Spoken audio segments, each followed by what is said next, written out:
Good afternoon for those of you on the East Coast, and good morning to those who might be on the West Coast, and welcome to Innovating Service, an amazing presentation with Chip Bell, Jeanne Bliss, Shep Hyken, and friends. If you're looking at the cameras, you're going to see our special guests, Steve Curtin, Dennis Snow, and Bob Thompson, who are here.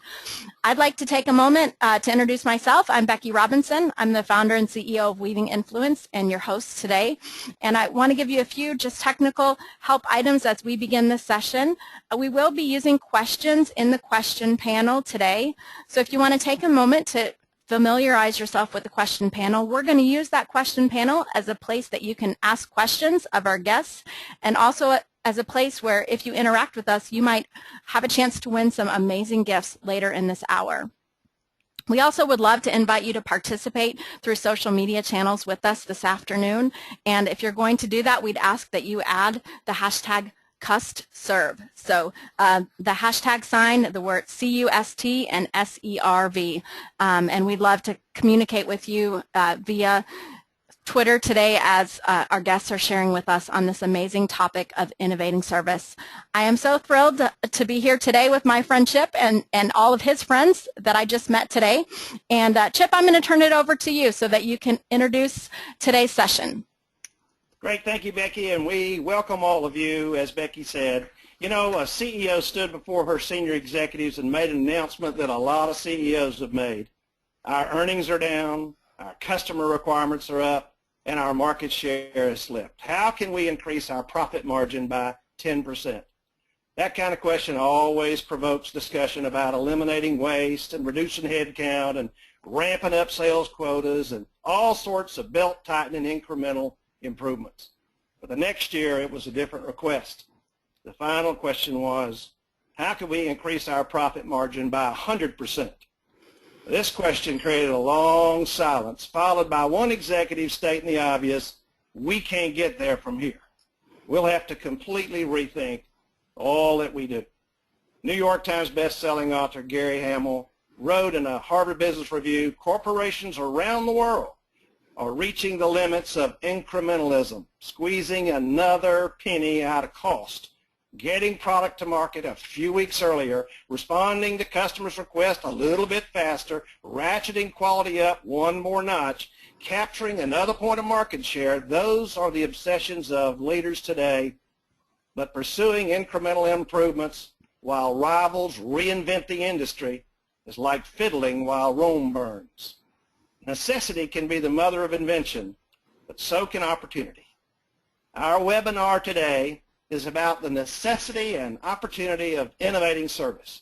And I'm honored today to be joined by co-host Jeanne Bliss and Shep Hyken.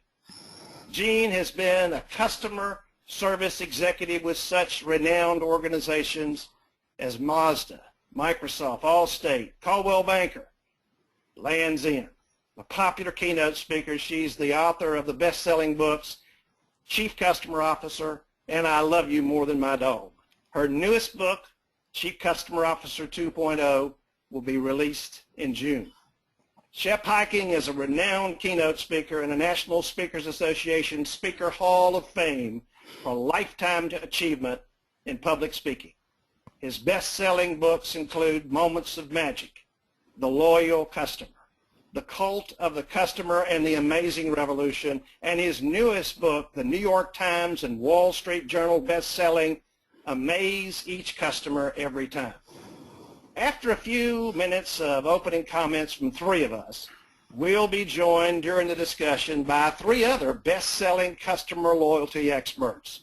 Dennis Snow, author of Lessons from the Mouse and Unleashing Excellence. Steve Curtin, author of Delight Your Customers, and Bob Thompson, the CEO of CustomerThink.com and author of Hooked on Customers. We are delighted to have you, and we look forward to hearing from you during our discussion. This is a metaphor for the customer today. Candace Nelson, who is the CEO of Sprinkles Cupcakes. And one of the innovations that Candace came up with that is extremely unique and unusual is the fact that she put in a cupcake ATM. Now, I like that company because it's the same name of my new book. But the point is, this ATM has some unique features. It delivers cupcakes 24/7. Customers like service 24/7. It delivers great quality. It also delivers cupcakes in about 10 seconds. And you can have it your way, including with sprinkles. Customers have changed. A lot of things have changed the customer. But one thing we know about customers today is they have a tendency to have been highly stimulated and highly entertained in terms of the experiences they have everywhere through every walk of life. You know, I think about the halftime show at the Super Bowl this year. And if you recall, it was clearly over the top. I mean, think about it. All the pyrotechnics, all the fireworks, people up in the air, people riding amazing things. It was like the opening ceremony of the Olympics. And it took that to get customers up off their seat. To me, it's a commentary on the fact that their expectations for what service needs to look like and how it needs to be experienced have changed. No longer can we just rely on value added, taking the customer, what the customer expects, and finding ways to add more. That could be an easily dead-end street as customers' expectations tend to climb each time. I think the path to excellence more and more is becoming value unique, finding those unique and innovative ways to deliver great service to customers. You know, it wasn't that long ago, a large brokerage firm decided to have fun with their phone system. You know, the phone tree where you punch 2 if you want this, punch 3 if you want this. They decided to add punch 8 if you want to hear a duck quack. Well, the irony of the whole thing was over 1 million people called every week just to hear the dang duck. In fact, it was so unique, they had to finally take it out. It was jamming their system and costing them a fortune. Now, the punchline of that is that a lot of customers are bored. Apparently, for some of them, it doesn't take much to entertain them. But the point is our customers have changed, and therefore the way in which we reach out to customers requires a more innovative approach to how we serve. If you think about what might be the features of innovative service, I think there are many. But I think 3 that you'll find characteristic throughout. One is it tends to be unexpected, an element of surprise. My wife has a new car, loves this new car, traded in her old car and got a new car. And a week after she had her new car, she turned on the radio for the first time and discovered they had programmed in her radio stations from her trade-in. What do you think she talks about, the car or the radio? Obviously, she talks about that radio, and Lord, I think what she paid for that car. The point is it needs to be unexpected, but it also needs to be simple. Simple. You know, when we start relying on red carpets and helicopters and champagne, customers tend to worry about how much is this costing me. Today's customers want it to be simple. The element of innovation should be not only new, but also simple. I was doing a keynote presentation in Mechanicsburg, Pennsylvania, and I had breakfast at the restaurant off the lobby. And the great restaurant waitress that waited on me, Sandy, was terrific. Great service. Great service. At the end of my breakfast, when she brought the check, she brought me a Go cup of coffee fixed just the way I like it. Now, there's generosity, there's value added. But when I thanked her for that great cup of coffee, she said, "It is our gift to you, our gift to you." That's the unique aspect. And finally, it needs to fit. It needs to be appropriate. You know, you checked into hotels, you have a place to check in, obviously a big counter. But if you go to the Ritz-Carlton in Orlando, there are also steps that children can check in right beside their parents. Obviously, Orlando makes a lot of sense because it is the home of Disney World. So again, these features are important. But I want to provide a kind of fun example of one of my favorite organizations renowned for innovative service, and that's the Hotel Monaco. They recognize the business traveler, the road warriors like all of us, who stay in hotels 2 or 3 or 4 nights a week. You know, the Marriott, Sheraton, Hilton, Hyatt, all are good. They all tend to be the same after a while. So they said, how do we innovate this? How do we up our game? How do we create a unique experience? So you think about the typical hotel at turn-down service. What do you have on your pillow? Obviously, a mint. Not at the Hotel Monaco. You never know what you're going to get. You know, I've gotten a flower, a foreign coin, a yo-yo, a gazoo, a bag of popcorn, even a lottery ticket. You can't wait for turn-down service just to see what's on your pillow. Innovative, thinking different. You know, the typical hotel, if you open the closet door, you look inside, and they have a bathrobe. And what color is that bathrobe? White. How boring can you get? Now at the Hotel Monaco, it's leopard or zebra print. And they got a yoga mat to boot. But my favorite is this. Most hotels you encounter have a sign that says, no pets allowed. Not at the Hotel Monaco. You know, you check into the Hotel Monaco, they say, did you bring a pet? No. Would you like a pet? Oh, my goodness, what'd you have in mind? Well, we can arrange to have a goldfish put in your room. All you have to do, the housekeepers will take care of it. All is that we ask is that you give it a name. So when I checked into the Hotel Monaco and got my goldfish, I named mine Trixie. I took a picture. There's Trixie in her beautiful bowl. And so the next time I check into the Hotel Monaco and I give my front desk person the credit card and the driver's license, she leaned over the desk and she said, you want Trixie to come up and spend the night with you again? Now think about how fun that is and how that creates that innovative experience to the customer. But I think what's also important is that any time we deliver this kind of great innovative experience to our customers, the foundation needs to be present. And Jeanne's going to talk about some of the important foundations that lead us to innovative service. Jeanne? Hi, thanks so much, Chip, and I love that introduction because it really, to your point, gets to the fact that we have to embed these behaviors inside of the organization to want to think that way. So can you move forward? Get rid of me. The idea of this work is that we really need to earn the right to growth by improving customers' lives. So much of customer-driven work is about project plan movement, not customer life improvement. We think about projects as red, yellow, green dots and where are we going to move this, but the notion of the work, transforming it, getting innovative is about thinking about the customer at the end of the decision. So if you can move forward, please. The work is what's on the inside shows up on the outside. Any organization you work with. So for example, your example with Hotel Monaco, though they probably hired people differently to find people with the light behind their eyes to ask you about Trixie or whatever it might be, but those things have to be deliberate decisions.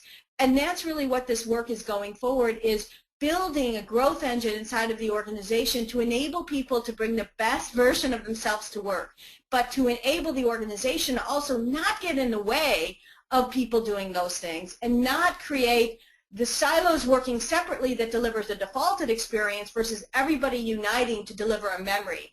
And memory creation really is the currency of your brand. So go forward, please. This is what I'm going to walk you through right now is the work that we've been doing over the last 10 years in my life as a customer executive in all these big companies, but most importantly over the last 10 years, coaching companies on how to rewire the work of their business, how to change the starting point of the work, which is the customer's life versus the silos. And so I'm going to walk you through the components for wiring a caring and a true intent for building and improving customers' lives into your business, which will become a growth engine for you. So next one, please. Oops. Oh, it's okay. I think it's just the build. There you go. So these are what I call competencies. I don't call them programs or initiatives or ideas because we need to embed a new way of what the company is good at to really start with the customer's life, to want to build an engine that's around improving their lives, uniting people around a common purpose. And so the first competency is knowing and honoring customers as assets of the business. A lot of organizations think about their high metric of how well they're doing in improving customers' lives as a survey score. But the survey is what you ask customers they might do. Customers as assets is actually measuring and understanding what they actually did do. Did you bring in more customers than you lost? Did you honor their lives? And do you consider them to be an asset of the business so that you don't impose crazy rules on them? You don't get in the way of their ability to do work by making them go through 15 processes when you could have made it much easier for them. And so the first idea is around considering and honoring customer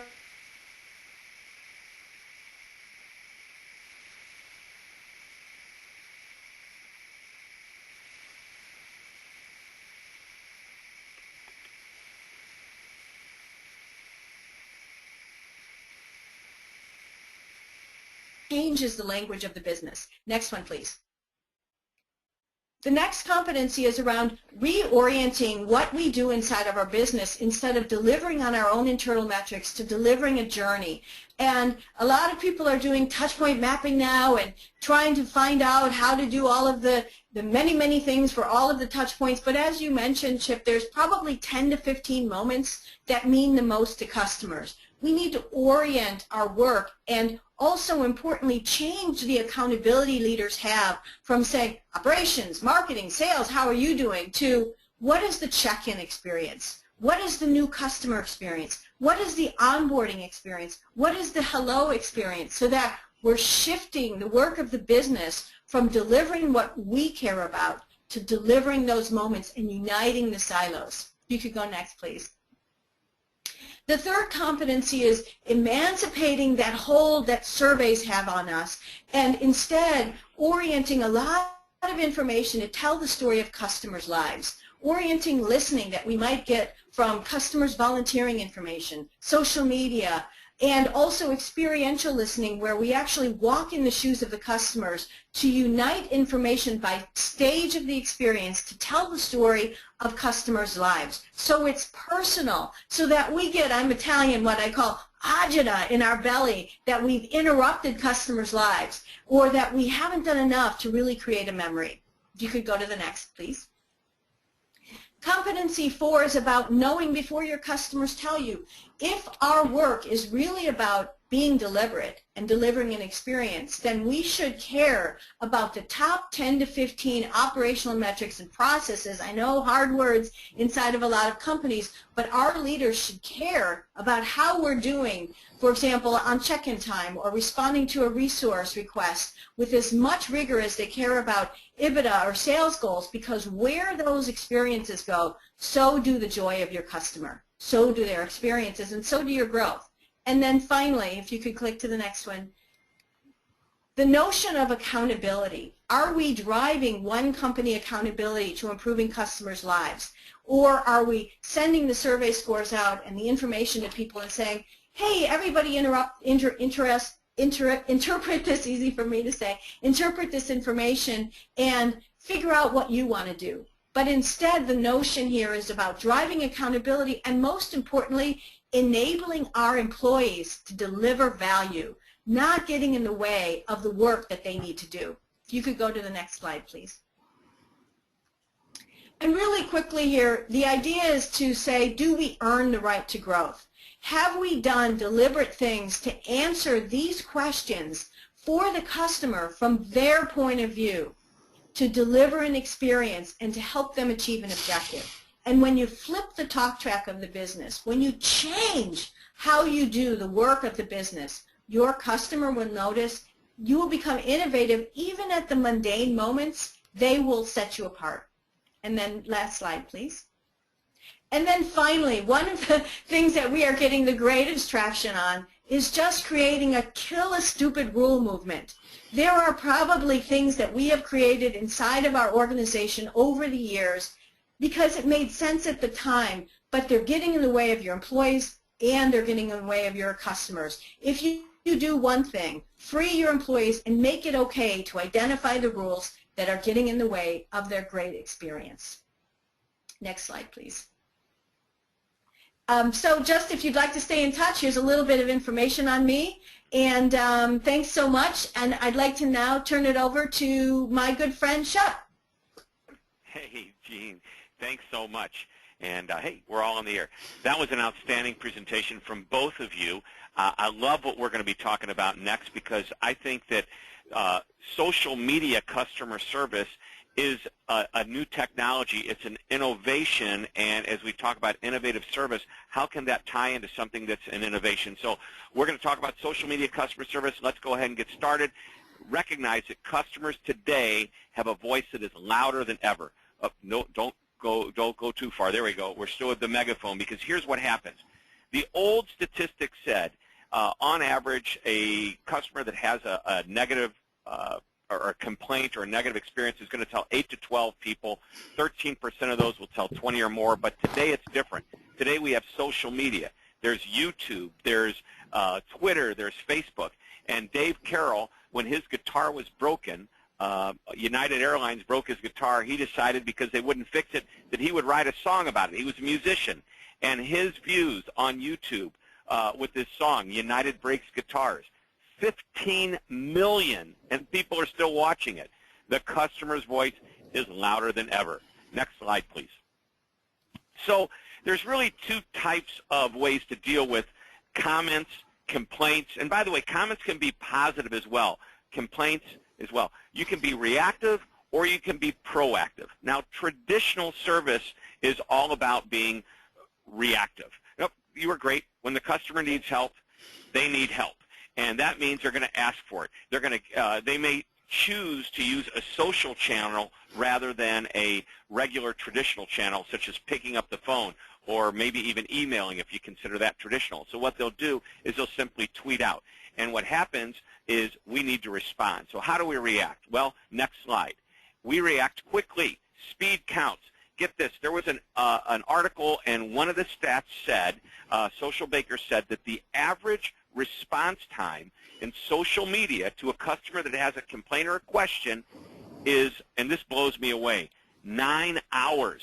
9 hours. Now, this makes me think, if I wanted my question answered in 9 hours, I probably would have waited 9 hours to ask the question. American Express says that the average customer would like their question or a comment responded to within 2 hours. I can tell you this. The best companies are doing it within minutes, not hours. Example, I was traveling, and I won't say the name of the airlines, but I'll give you initials for AA, Anonymous Airlines. You could figure it out. American Airlines. And I love American Airlines most of the time. So they have internet on their airplane, and I'm flying around, circling around the DFW, Dallas Airport. We're delayed because of weather on the ground. We can't land. I notice that we're going to be late for my connecting flight. And I get online because they have internet, Wi-Fi on the plane, and I realize my flight in Dallas is going to leave on time. I'm definitely going to miss it.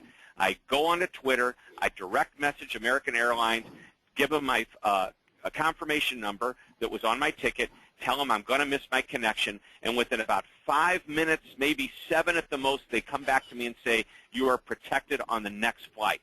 Now, that's reactive, and that's amazing customer service. I had a complaint, I had a problem, and dealt with it. So let's go to the next slide. So the opposite of reactive is proactive. Proactive is where we get into the innovative side of things, what this whole webinar is all about. And if you'll take a look at the next slide, you'll see that there's different tools that we can use, and one of them is to push value-added content.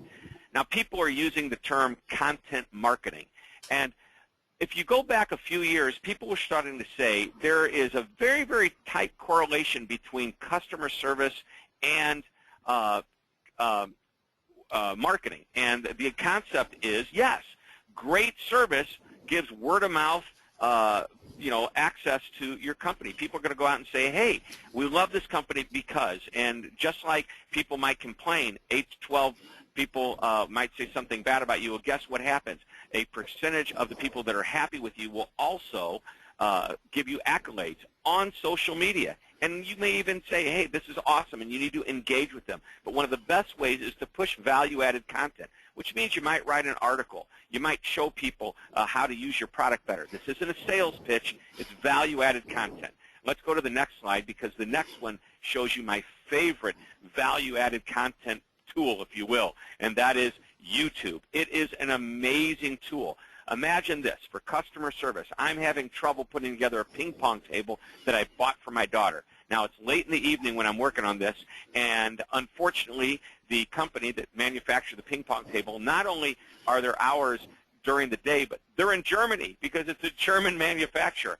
But I decided to try something. I took the manufacturer's name and the model number of my ping pong table, put it into a Google search, and up came a YouTube video of exactly how to put this together. It was just the customer service rep was standing over my shoulder just telling me exactly what to do, and it was perfect. And since this time, I've noticed that lots of companies are posting great content. One of my favorite clients to talk about is Ace Hardware, and they post all types of content, videos on how to fix a leak or how to, lay a tile floor in your bathroom. They show us how to do it. Value-added content, all on YouTube. Great idea. So let's go to the next slide, and we'll talk a little bit about self-service because this is a strong option. And you can see the innovation that we can create with these proactive tools, whether it be value-added content in the form of an article. Imagine that a restaurant posts a great recipe, and then you've got your YouTube. Well, self-service is becoming a strong option. Now, there's lots of different ways to provide self-service. It could be just frequently asked questions on a website. And if you train the customer on where to go to get the information, that's great. If on your website it says, hey, here's our phone number, you can call us, but you might want to look at our videos on YouTube, and all of a sudden they look at this self-service option, and it's becoming more and more prevalent. As a matter of fact, statistics are saying that in the near future, within 5 to 6 years, we're going to see a huge percentage, as much as 70 to 80%, depending upon the statistics that you read, of people go into a self-service mode of taking care of their questions, their problems, and that type of thing. Now, obviously, this depends on the type of business you're in, but I think it's a really great concept, and I think we should be thinking about different ways to engage with the customer in a proactive way using social media. Self-service is a great option. So let's go to the next slide because we'll start to wrap this up. It really is a combination of reactive and proactive together. Our customers expect us to react to their comments, be them positive or, unfortunately, negative. And if you have a negative comment, it's very easy to take that negative comment, react quickly, say, hey, I'm really glad you're letting us know. Let's take this to a direct message, or let me give you a call, or can you call us, and we'll figure out how to work this out. And then you circle back and you post a positive comment like, hey, thanks for letting us take care of you, and you hope your customer does as well. And you turn that rant into a rave. And the proactive side of things, which is where we get into that innovative side, is to just come up with great ideas and great content and great ways to make the customer's experience a little bit more value added. So as we start to completely wrap this up, go to the final page, I believe the final slide. There it is, just like Jeanne. Let's stay connected. Let's talk via Twitter and LinkedIn and YouTube. Leave comments. I will respond to you, I promise. And if you'd like to learn more about what I do, just go to hyken.com. Happy to talk about it. And that's it for me. That's my short presentation. I did, I think, about 6 or 7 minutes. I normally make that about an hour long. But we're back. And there's Jeanne's beautiful face. And Chip, you don't look so bad either. Oh, there you go. Great. That was great, both of you. That was fantastic. Yeah, thanks to you all. I'd like to invite our other 3 friends, Steve and Dennis and Bob, to join us on camera also. And now's the time that we're going to have a chance to field your questions. And all 6 of these amazing experts are here to add value for you as it relates to the questions that you have about innovative service. So you can use your question panel, and I'll be fielding those questions to our guests. And if you have a question for a specific panelist, please enter their name at the start of your question, and I'll make sure we share that one. While we're waiting for your questions to come in, I have a few of my own. And what I'd like to know from the panel, what do you think are the primary reasons that innovative service is important to organizations today? And you can all jump in. Let's hear from some of our guys at Curtin. Go ahead. So I was just going to, I hate that silence, and I know we have limited time. Yeah, me too. I think that, just as Chip points out at the very beginning, the innovative service is what takes you over the top and takes you out of a commodity trap. I mean, when you look at what the Hotel Monaco did with, the little extras, the goldfish, which is a cool idea, the robes, what's going to be on the pillow. These are cool value adds that probably don't cost much, if anything, more than what they would traditionally do anyway. It's just they've chosen to do things a little bit differently. The other thing is, you take a walk in those customer shoes. You understand what do things look like from their point of view and what you can do differently that can make and enhance their experience. I'd like to. Dennis. Oh, sorry. This is Dennis. My background is primarily with the Disney organization, And one of the things that they're always doing is looking for those little things that they can do. And I really loved the way a lot of the things that were, the value added and the little things, because that's what Disney tries to do. When you go back to the hotel and you find that the stuffed characters are tucked into the children's beds, or they're positioned with decks of cards in their hand. The big thing now is the whole Disney princess thing, where the little girls show up at the parks dressed up as the princesses, and cast members have started carrying autograph books. So when they see a little girl dressed up as Cinderella, they'll run up to the little girl and say, "Cinderella, I can't believe you're here. Can I get your autograph?" And the little girl's thinking, "He really thinks I'm Cinderella." And it's just a little thing, but it adds that moment of wow that you can't put a price tag on. I'd love to add, too, that the idea of doing these things, I think, is such an energy boost for the organization. For me, it's always been, it gives the company hope, right? Hope that we really can elevate what we do to deliver something greater than ourselves. And it also is a great opportunity to involve the front line, get them to brainstorm on these great ideas. Let us do things we do to our mom or for our children, and it changes the tenor of the company to be, we're not just blocking and tackling here, but we're part of delivering memory. Our job is memory creation, and that changes the tenor and the whole feeling inside of an organization. I think part of it is watching how customers' expectations change when they experience any great service provider, and it sort of ups the ante on everybody. I go on Amazon.com, and now no matter what website I go on, I'm sort of looking at it through Amazon eyes. Yeah. Whether that's fair or not, that's the way the customers look at it. And I think that elevating the standards has created an opportunity and in some cases a requirement for innovative service. Yeah. Thanks to you. Oh, I have lots of questions. I'm going to jump to the next one, Chip. I have a question here from Allison, and she's wondering, and hopefully all of you have some insight, do you think you have to have basic customer service down pat before you can start incorporating these innovative approaches? I call it service air. We don't notice the air we breathe until somebody starts removing it, and then at some point, if they remove enough air, we don't notice anything else. And I think fundamentally, no matter how great we do on decorating the experience, if the basics aren't there, it's for naught. Right. I agree. I'll ditto. Yeah. Well, Yep.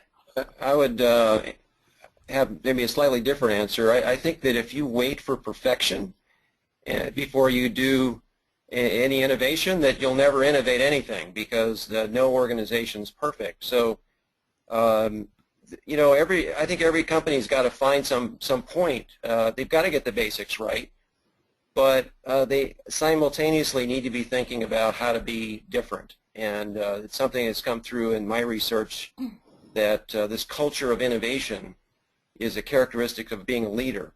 So it's like a lot of questions. Should you like your left arm better than your right arm? Well, you need both arms. You need both legs. So you actually need to work on both of these at the same time. And it is definitely true that if you screw up routinely on basic stuff, that people don't care about what Chip calls decorations. But that should not be a license to never get started on innovation. I think the basics are, and Bob, I agree. You don't want to wait for perfection, but the basics need to be there. Those are your table stakes. If you decide you're going to go do business with a lawyer and you're interviewing 5 different law firms, there's a pretty good chance that all 5 of those firms basically have good lawyers. So what's the difference? It's going to be, do they outservice? What's the relationship going to be? What can they offer in the value add?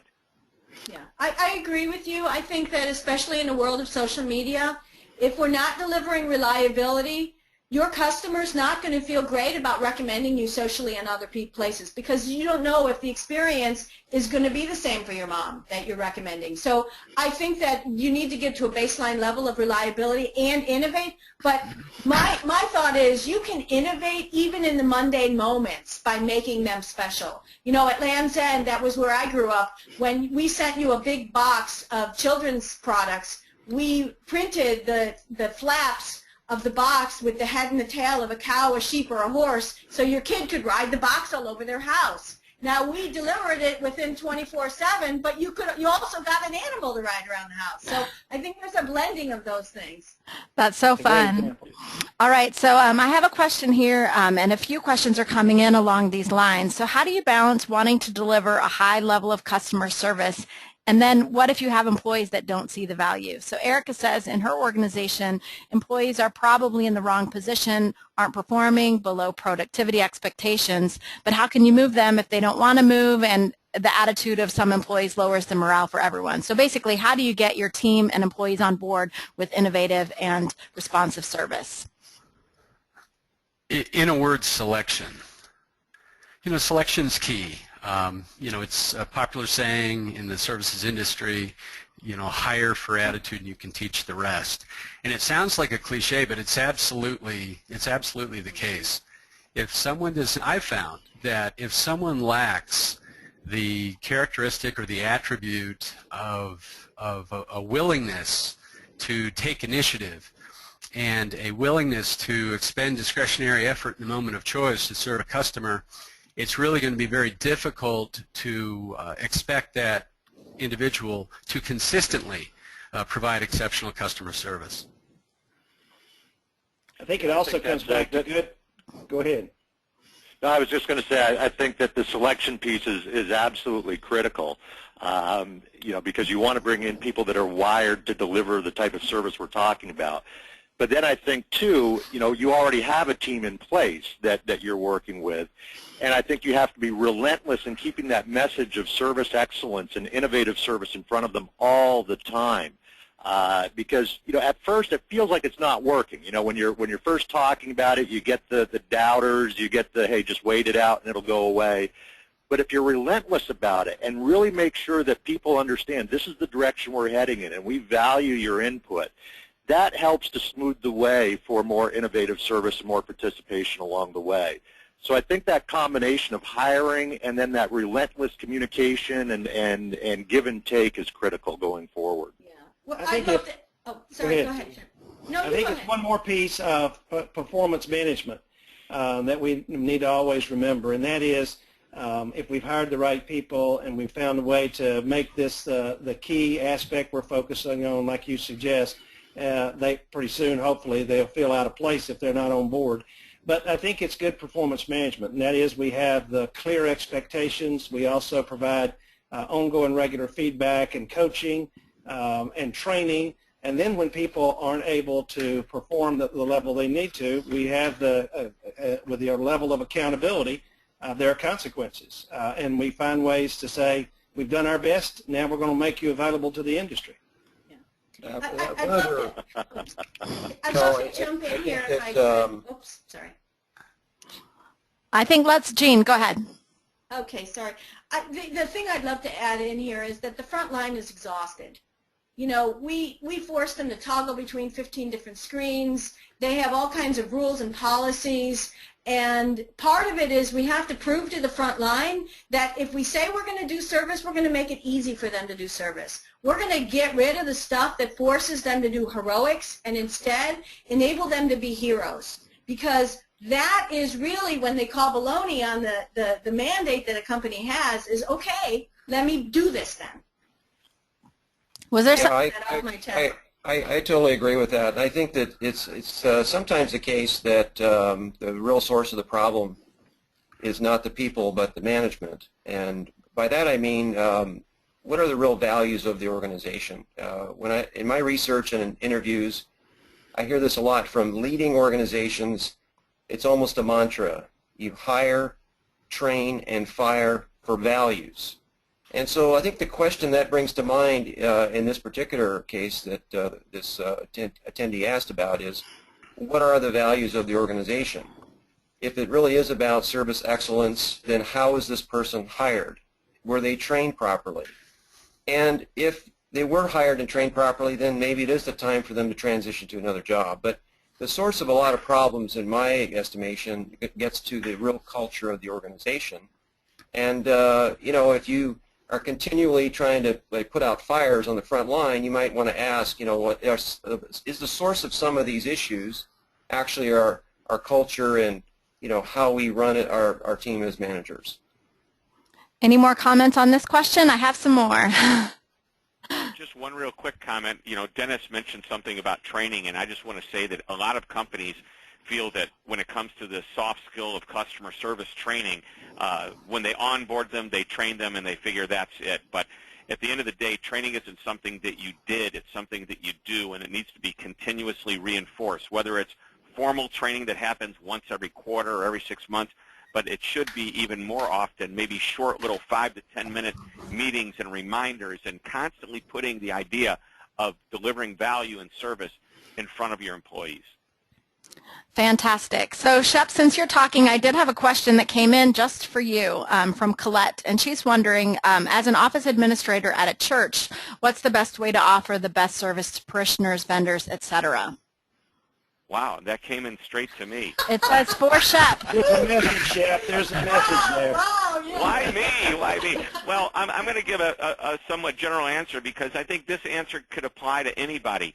Recognize that customer service isn't a department, it's a philosophy that needs to be embraced by everybody. So regardless of what you're doing at your church or what you're doing at your business, whatever the business is, recognize that your job is twofold. And Dennis will back me up on this because this is a Disney concept. Actually, it's threefold if you're at Disney. Your job is to, number one, do the job that you were hired to do. Number two, take care of the customer or the guest or the patient or the member or parishioner or whatever you want to call them. And in Disney, it's also to keep the park clean. But what I would do is I would focus on every interaction that you have. Recognize that every interaction that you have is that moment of truth, as Jan Carlson called it back in the 80s, which is any time that customer or that person comes into contact with any aspect of the business and has an opportunity to form an impression. So manage that interaction for positive results, and that positive result is what I call a moment of magic. I would add that, particularly with that question, the whole essence of great service is itself spiritual. It's all about creating a certain kind of spirit. And those elements that are associated with most faiths are embedded in great service. That is, people who care, people who operate with a sense of generosity, people who look for helping, essentially serving. So I would say honoring some of those important tenets that make up most faiths provide a pretty good framework for how we serve anyone.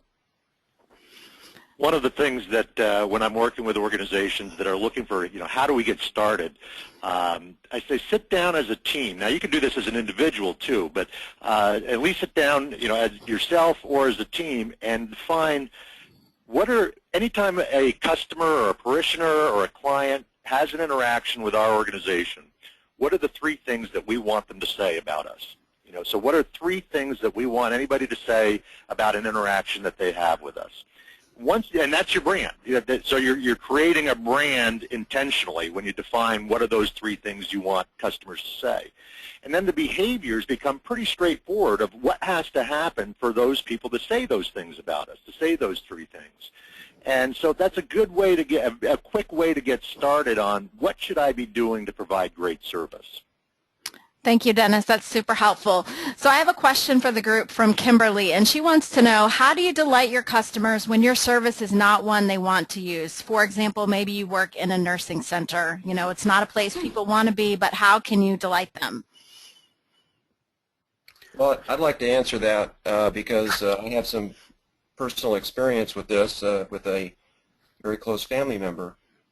And, I actually interviewed and visited half a dozen different nursing centers, and I picked the one that had a helpful, caring culture.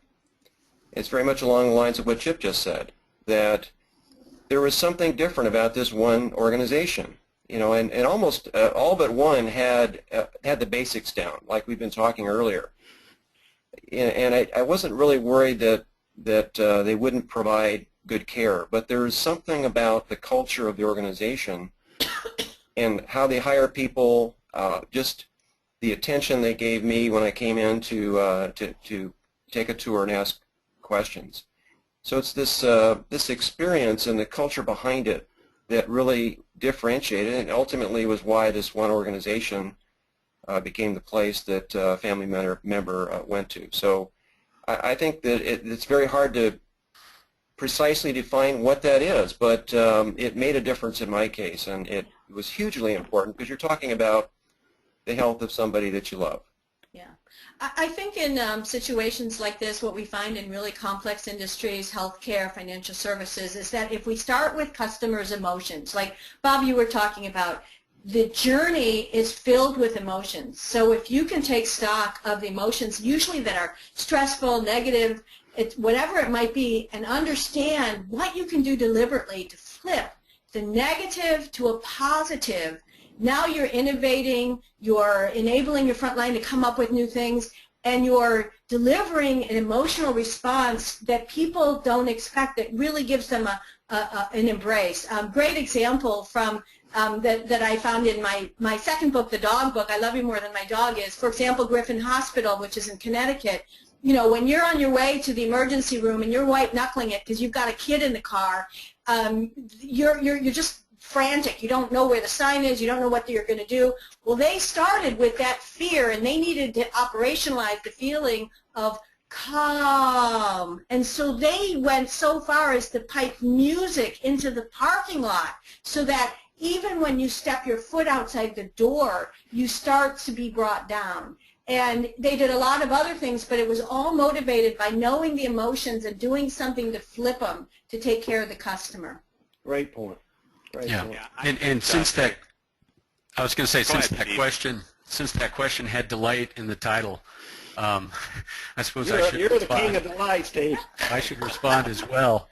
But no, you know, the example that comes to mind, a good friend of mine here in Denver is the executive director of 2 halfway houses. And he works with men exclusively who are in transition from incarceration to being productive members of society. And during that transition, they stay in one of his 2 facilities. And the essence of the jobs of the employees that work for Evan is this. It's to treat the clients, that's his term for the men who stay in the halfway houses, treat the clients with respect. And so that is, it's a human need that we have regardless of the circumstances in which we're being served. So whether it's a halfway house or whether it's the Hotel Monaco, people deserve to be treated with respect. And what he's found is that when his employees express genuine interest, use names, offer sincere and specific compliments, convey authentic enthusiasm for serving the clients, it treats them, it conveys respect, and that makes all the difference. I was going to use an example of a dentist. I just interviewed a dentist today, and how many people like going to the dentist? I mean, you associate dental sitting there with somebody, a drill in his hands or her hands in your mouth, and what these great dentists have done is they've taken it to an art form. You walk in, they don't call it a waiting room. This gentleman I interviewed today, Dr. David Moffat, he calls it a lounge. They sit in big, leather, comfortable chairs. I was in a group with these dentists. They have all these great ideas. They put TVs not in front of you, but on the ceiling, so when you're laying in the chair, you can have headphones on and watch TV. They're creating an experience that you go, wow, this is not your ordinary dentist. And you know what? It's not so bad. That's great. Great point. We need to remember that service is not only an outcome but an experience, and sometimes the outcome might not be that positive, like going to the hospital, but we still have an opportunity to shape the experience, so that's the memory you create. Yeah. Yep. So I have a question that came in specifically for Dennis. Elizabeth is wondering, in your lessons from the mouse, what is a key point that pertains to focusing on the customer? Well, one of the things that I talk about is to never be a customer service robot. That's one of the chapters, as a matter of fact, that in some roles it becomes very easy to start processing somebody through our system. And so the example I use in the book is, when you're loading people on the rides, you're loading thousands of people every hour onto the rides, and it becomes very easy to fall into kind of robotic, task-oriented service. And the outcome of that is that customers feel processed. And it's really difficult to feel that emotional connection, to feel that loyalty if you've been processed. And so one of the things that we would do with our cast members is we encourage them that even though you only have a moment in some cases with a guest, to look them in the eye, make a comment. If you see the child's name is stitched on the back of their Mickey Mouse ears as they walk by, say, "Hey, Johnny, how are you doing?" And it would just freak the kid out, but the parents know, they think you're wonderful. And so just looking for these opportunities to take what could be very robotic activities and turn them into, as Chip was saying, into experiences. And I think one of the themes that I'm hearing throughout this webinar, too, is we need to be engaging our people in what are some things that you do that actually make these experiences positive, and taking the best of those best things, ideas, and building them into the processes. Thanks. Does anybody else have thoughts on this? Key points on focusing on the customer? Well, I would just add that it's especially as the world is going more and more digital, that it's becoming a challenge, because digital is almost by definition designed to be somewhat robotic and routine. And that to me addresses this: how can you be consistent in experiences and do the basic things efficiently and effortlessly and so forth. But I think one of the challenges that companies need to face if they're dealing with this movement to digital, and this is something that Chip talked a lot about in our recent Digital Experience Summit, is how do you bring in this, what he called, make it a captivating experience, even when it's in a digital channel. So whether it's human-based or digital, look for ways to stand out and not just, as Dennis was saying, just treat everything robotically, because even in a digital channel, that could be a problem. That's helpful. Thanks, Bob. I love this question that just came from Loretta. She's wondering if you all have tips for coaching a manager who sees building a relationship with a client as an inefficient use of their employee's time or their salesperson's time. Well, you know what? I'm always, that's time for a new manager. Yeah, that's right. I was about to say. I always remember that great Sam Walton quote that the customer can fire everybody from the CEO down to the front line simply by spending their money somewhere else. And I think it's important to remember that it's not just a commodity people are buying; it's also a relationship. That's that product you sell might bring them in, but it's the experience you create that brings them back, and so they have to go together. Anybody else with thoughts on that? Well, I think it depends on whether this person reports to that manager or if it's a manager reporting to the person asking the question. But I think that every one of us has our sphere of influence, and so there are things that we can do regardless of whether our manager buys into it. There are always things that we can do. But sometimes it does reach that point of frustration where, it may be time to move on. But not to give up. I think that there are, again, always things that we can do to raise our own level of service, even if we're around challenging people in our own organization. And I'll just throw in that the leadership's job is to define the culture. If a manager is not part of the leadership team, then their job is to carry forward that culture and demonstrate it, and then keep everybody in alignment to it. And if they're out of alignment themselves, you can't expect, it's like a car. If the front end's out of alignment, the entire car is going to shake. Yeah. And you can't expect that manager to be effective. And, again, I think Dennis's point, who's asking the question? Is it a leadership asking it of their manager? Is it an employee asking it? So. Yeah, I agree with you, Shep. I think that, when we work with leaders, we always say, you have to prove it to people with your behaviors and your decisions that they can model this behavior. And otherwise, people are just going to call it baloney on it. So a little more context on the question would be helpful, but in general, I agree with you. People don't watch your mouth, they watch your moves. That's right. That is so true. So we are nearing the end of our time together, and what I want to do is make sure that we give proper time for you to get to know these 6 amazing experts. So what I'd like to do right now is to give each one of them about 20 seconds to tell the best work that you enjoy doing in the world, and obviously we have your book covers on the screen, and I'm going to start with Steve at the bottom. Steve, your book, Delight Your Customers. For the folks on the call, what are the best ways that they could work with you, or what's the best work you're doing in the world?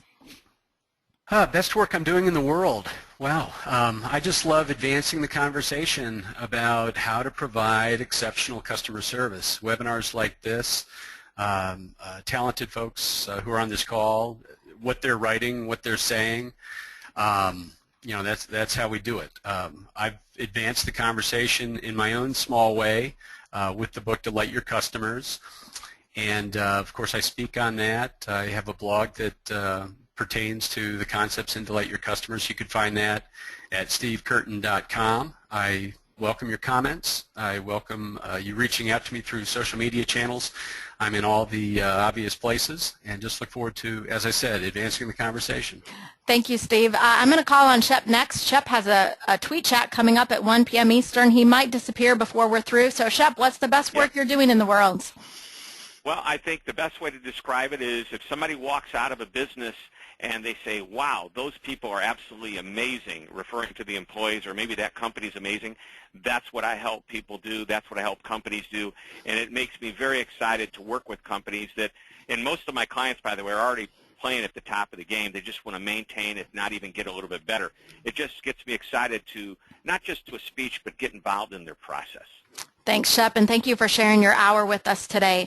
Bob, would you like? Thanks for having me. Thanks, Bob. Would you like to share next? Sure. Well, my passion is trying to understand what is it that's different about leading organizations. How do they behave? I think Chip said it well. It's what you do. It's not what you say. And I've found that there's 5 sets of behaviors: listen, think, empower, create, and delight. And these are discussed in my book, so people can read my book.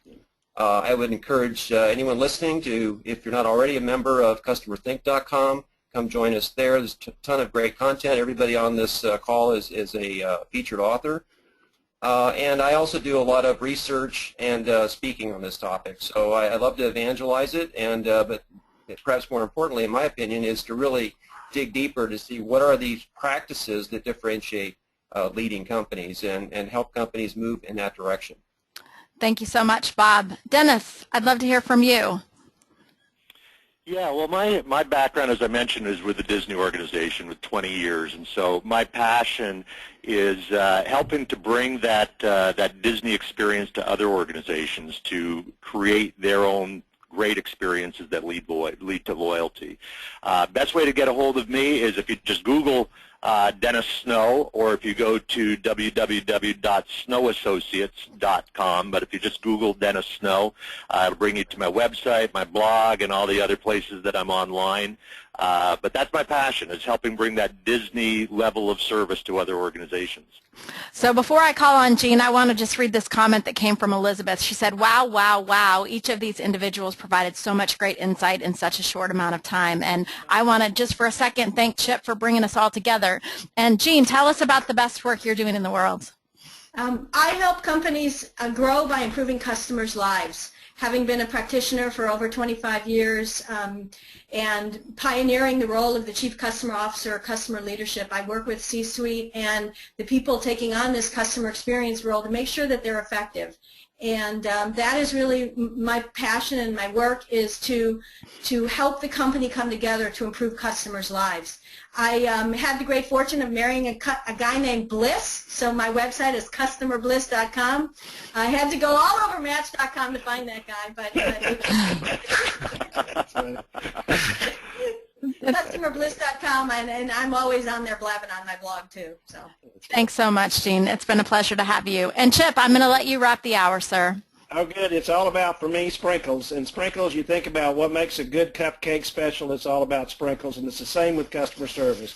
Looking for ways to help companies think about taking that good to take not just good to great, but good to special and unique. And chipbell.com obviously is where you can reach me. Thanks so much. Thank you to everyone who attended. We'll be sending out some follow-up, and to many of you who participated with sharing questions, we're going to give away some free gifts after this call. I want to ask you, if you did not put in a question but you're interested in winning one of our gifts, why don't you send me an email, Becky@weavinginfluence.com. I'm going to put that in the chat window quickly, and if you send me some feedback about this event, then we will put you into the hat for winning some of the prizes and gifts that we're going to give away, including time on the phone with Jeanne Bliss, time on the phone with Shep Bell, some free books, and some amazing gifts for you today.